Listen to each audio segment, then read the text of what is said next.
बहुत स्टूडेंट की ये दिक्कत होगी कि उनकी स्ट्रेस की वजह से पढ़ाई नहीं होती। स्ट्रेस की वजह से आप डिप्रेशन में जा रहे हो। बहुत स्टूडेंट की ये दिक्कत भी है ना। आपको पता होता है कि स्ट्रेस अगर हम लेंगे तो पूरी तरीके से अपने दिमाग को कमज़ोर कर देंगे। अगर स्ट्रेस लेंगे तो कुछ करने के लायक नहीं रहेंगे। दुनिया में अगर देखें तो कई स्टूडेंट स्ट्रेस के वजह से अपनी पढ़ाई बर्बाद कर देते हैं। स्ट्रेस वो किसी भी प्रकार का हो सकता है, फाइनेंशियल प्रॉब्लम का भी हो सकता है। जो स्टूडेंट पढ़ना तो चाहता है पर पैसों की दिक्कत की वजह से पढ़ नहीं पाता। ये एक घर की नहीं तो कई घर की समस्या है। कई बच्चे दर दर की ठोकरें खाते फिरते हैं। वो भी क्या करें, पढ़ाई के लिए पैसा ही इतना ज़्यादा लगता है कि साधारण आदमी उसको भर नहीं सकता। क्या करे कोई गरीब, स्कूल और कॉलेज की फीस ही इतनी ज़्यादा होती है, कोई भी उसको भरने के लिए 10 बार सोचेगा। ये एक स्ट्रेस के रूप में स्टूडेंट के लाइफ में आता है। कई स्कूल और कॉलेज की ये भी कंडीशन होती है कि आप आधे पैसे अभी भरो और आधे बाद में। आधे पैसे भर तो लेते हैं स्टूडेंट के माँ बाप, पर आधे पैसे बाद में भर नहीं पाते क्योंकि स्कूल और कॉलेज वाले टाइम पर पैसे मांग लेते हैं।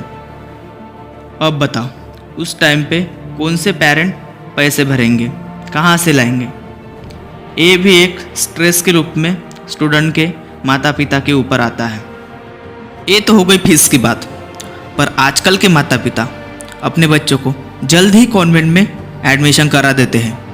जब वो ठीक से बोल भी नहीं पाते तब उनके माता पिता उनके एडमिशन करा देते हैं। पता नहीं आजकल ये ट्रेंड में चल रहा है। मैं तो कभी कॉन्वेंट में नहीं गया, आप बताओ आप गए हो? कमेंट में बताना। ये भी एक स्ट्रेस के रूप में छोटे बच्चों पर आता है। क्या करे बच्चे भी, इतनी सी उम्र में उनको सारी पढ़ाई करनी पड़ती है। जब बच्चे कॉन्वेंट से होकर, स्कूल से होकर कॉलेज में जाते हैं, असली स्ट्रेस तो उनको तब आता है।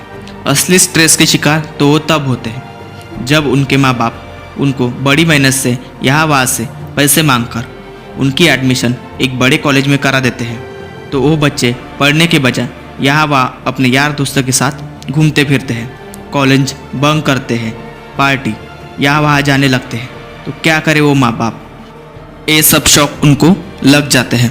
इसकी वजह से उनकी पढ़ाई पूरी तरीके से बर्बाद हो जाती है और बाद में परीक्षा में फेल हो जाते हैं। और ये तनाव उनको सहन नहीं होता और उसकी वजह से कई स्टूडेंट डिप्रेशन में चले जाते हैं। ये तो हो गई यार दोस्तों के साथ घूमने फिरने की, पर बाद में एक और झटका उनको लगता है, वो भी ब्रेकअप का। कई स्टूडेंट प्यार के चक्कर में पड़ जाते हैं, उसके बाद उनका सामना ब्रेकअप से होता है। दोनों में से किसी एक का जब मन भर जाता है ना, वो छोड़ के चला जाता है और ये वक्त उनके लिए बहुत बुरा होता है। कई दिनों तक स्ट्रेस में रहता है और बाद में डिप्रेशन में चला जाता है। और डिप्रेशन में एक बार चले जाने के बाद वो जल्द ठीक भी नहीं होता और ये भी एक स्ट्रेस के रूप में उनके ऊपर आता है। तो ये बताओ, स्ट्रेस आपको लेना ही क्यों है? आपके माँ बाप ने आपको पढ़ने के लिए भेजा है ना, ये सब करने के लिए तो नहीं भेजा। आगे आपकी पूरी ज़िंदगी पड़ी है, आपके सपने हैं, उसके पीछे भागो। इन सब के पीछे भागोगे तो आपको क्या मिलने वाला है ये बताओ। पढ़ाई अच्छे से करो, फ्री माइंड के साथ करो, कोई भी टेंशन नहीं लेना आपको, और अपनी ज़िंदगी खुशी से बिताओ बस।